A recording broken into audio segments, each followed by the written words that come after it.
استراتژی ما این بود همیشه از اول. یه عده به ما ملحق میشن، در ما دور میشن از این استراتژی. دوباره تا همین جنبش صبر داخلی ها خوب فهمیدن این دفعه، این آقای موسوی خاتمی اینا خوب فهمیدن که نباید هم دور شن. ما همیشه معتقد بودیم آقای خامنه ای باید کنترل بشه تا 2 سال پیش. از 2 سال پیش که این کار رو کردیم معتقد آقای خامنه ای باید کنترل نیست. من چی میگم؟ درسته. یعنی و هنوز هم معتقد این میشه با آقای خامنه ای که چیکار کرد، این فشار بود حتما همه از اینها کمتره. خب این همه تلاش کردین نتیجه داره بدتر میشه که نه. خب چون جدا شدیم از هم. ببین چی تو بگیم یه ساله جدا شدیم. تو فشار خارج از کشور نها کن شده 300 تا گروه. من مطمئنم چون من اون بر بودم خودم زندگی کردم دیگه با اطلاعاتی ها. ببین اینا تو هر گروهی آدم دارن اختلاف میدادن. دارن توی چپای آدم دارن توی این و حالا این ولی ها نتونستم با این داخل نتونستم با همین تو سایت جهان میبینید و نها کن شد. این فوشایی که مشتبا میخوره 50 برابر فوشایی که من دارم میخورم. درسته. این صحبت بن سلمان خیلی مهمه، گوش کنید. There are many people who wonder why you first normalized relations with Iran, a longtime enemy who back in 2017 attacked your oil facilities, but yet not yet Israel. Can you explain that? Based on situation and politics. So we have a long fight with Iran since 79. We don't want to be that the norm in the Middle East. If there is opportunity to shift that and to go to prosperity and interest and working with Iran and working with other Middle Eastern, bringing Iran to work with the Arab world, with the Middle East, why not? So the Iranian reached to the Iraqis in 2020. The Iraqis talk to us. They start to do that kind of negotiation. We have few obstacles. China come in, solve it, and then we have a good start. We hope that continues. We're trying our best, and also what we see from the Iranians that they're taking this very seriously and they are doing their best. So we are investing in that. That's a big change, and clearly you can see outside the box on these deals. You know, you can look to that. Are you concerned though Iran gets a nuclear weapon, about them getting a nuclear weapon? Well, we are concerned of any country getting a nuclear weapon. That's a bad move, and you don't need to get a nuclear weapon because you cannot use it. Even if Iran gets a nuclear weapon, any country use a nuclear weapon, that means they are having a war with the rest of the world. The world cannot see another Hiroshima. If the world see 100,000 people dead, that means you are in a war with the rest of the world. So it's a useless effort to reach a nuclear weapon because you cannot use it. If you use it, you got to have a big fight with the rest of the world. If they get one, will you? If they get one, we have to get one for security reasons, for balancing power in the Middle East, but we don't want to see that. Yeah. Just a couple more things on Iran. Do you think it was a good idea for the U.S. to allow Iran to access that $6 billion in exchange for the 5 American hostages? You know, you cannot say it's a bad or good policy, but what I would say that it's a step. I hope that the Iranians show that getting that 6 million and getting those American backs, it's worth the effort, because that will encourage the world to do more. What would it take for you to agree to normalize relations with Israel? Well, there is approach from President Biden administration to get to that point. For us, the Palestinian issue is very important. We need to solve that part, and we have a good negotiations continue. Till now, we gotta see where it will go. We hope that it will reach a place that it will ease the life of the Palestinians and get Israel back as a player in the Middle East. There were reports that you had suspended talks. No, that's not true. Not true. So you think, if you were to characterize it, are you close? Every day we get closer. It seems it's for the first time real one, serious. We gotta see how it goes. Can you make a deal with Israeli Prime Minister Benjamin Netanyahu is that somebody you can deal with? Well, in Saudi Arabia policy, we don't interfere who's running each country, who's there.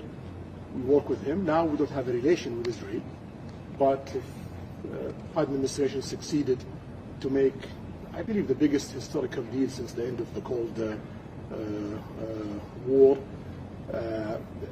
then we're going to start a relationship, and that relationship going to be continuous regardless of who's running Israel. So, I mean, he's 73, you're 38, but you think maybe there's a chance that you could deal with him?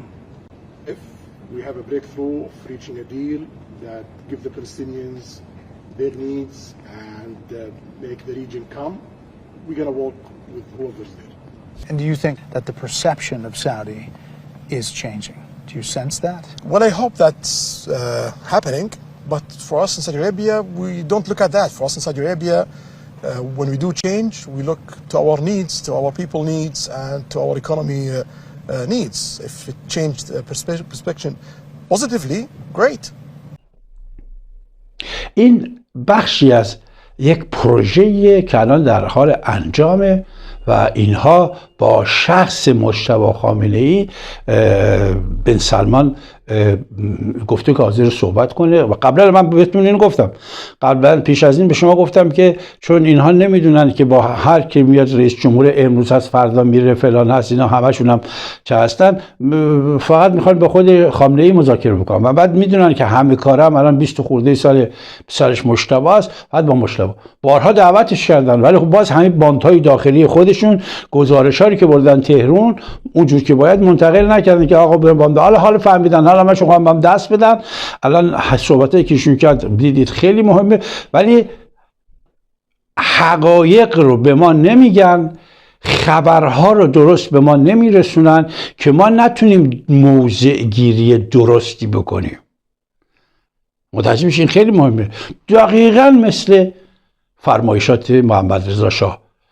محمد رضا شاه پیش از این که انقلاب بشه 10 مصاحبه زیبا ضد استعماری، ضد بیگانه، ضد چشرنگی ها در دفاع از ملت ایران، در دفاع از منطقه کرد. هیچ کدوم نذاشت رضا قطبی شما بشنوید، هیچ کدوم.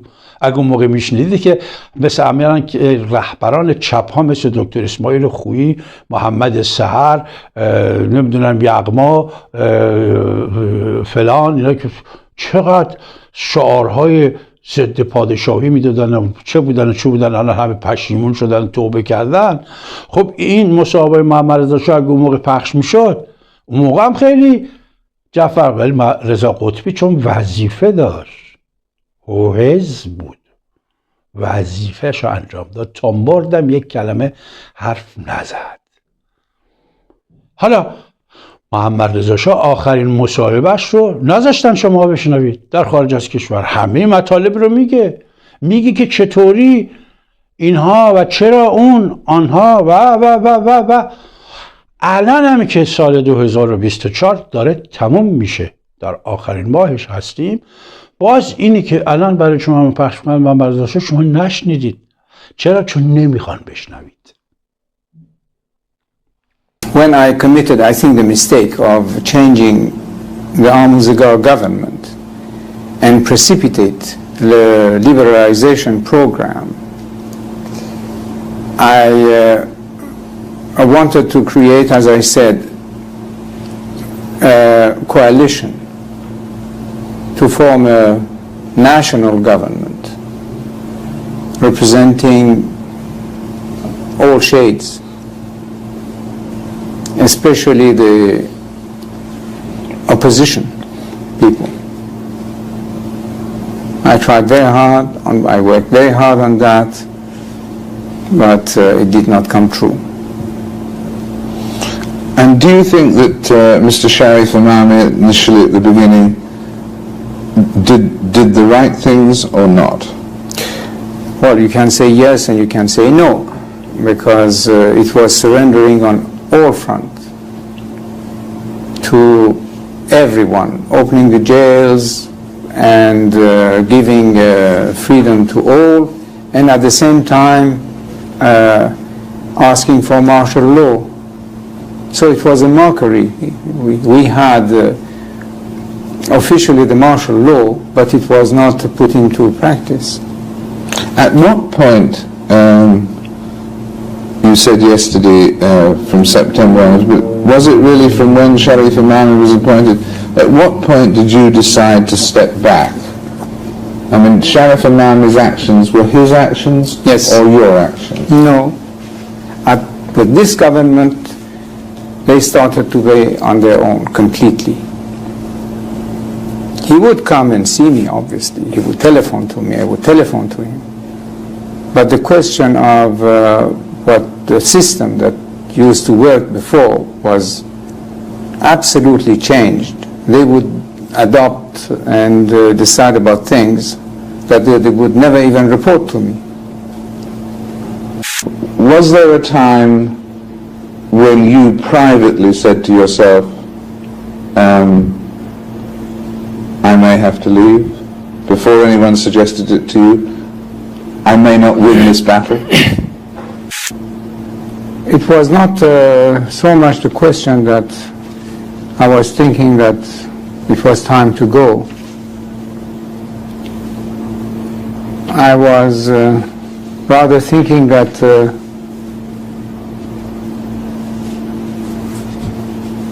you know, like an end to something.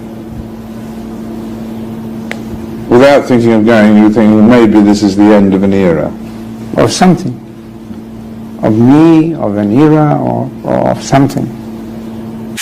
So the question is that, so all those forces which were liberated, and we should have established this beautiful democracy, where are they today? And as I said, either outside the country or in hiding. 1.5 million people, Iranians, have left the country. Not only the rich people, but the best brains of the country, the best minds of the country. They have all left. Everybody who can leave the country is leaving the country. So where are those people in the Bar Association and in other places who were promising democracy in these things? Where are they today? You ask me why they are concentrating so much against me, my person, and accusing me of mass murdering or even money manipulation, which is very far from my nature. The adopting this Nazi-like propaganda is something quite curious. It comes in the picture that the man there now, you see, he doesn't want to hear about the history of our country one day before he came back to Tehran a year ago and took over. He says the history of the country does not exist. There has not been a single good king in the history of Iran. So he thinks that the history of Iran starts with him on whatever it was, February of 1979. That's why they are concentrating so much on me, because I was the king. The history of Iran must disappear. بعد اینها همه به گوشه‌ای و به کنار این خبرهای ارتباط ایران عربستان سعودی، سخنرانی محمد رضا شاکرچی میگه یهو این پارلمان ایران، قوه قضاییه ایران، نیروهای انتظامی ایران، حوزه و روحانیت و ولایت فقیه که اینا همه ساخته پرداخته روس و انگلیسه. روس و انگلیس ایران